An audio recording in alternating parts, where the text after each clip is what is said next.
నిర్మల్ జిల్లా కడెం ప్రాజెక్టుకు రికార్డు స్థాయిలో వరద వచ్చి చేరుతోంది. దీంతో 3 గేట్లను ఎత్తి దిగువకు నీటిని విడుదల చేశారు అధికారులు.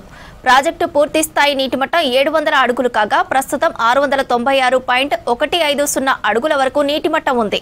ప్రాజెక్టుకు 30,998 క్యూసెక్ల ఇన్ఫ్లో కొనసాగుతుంది.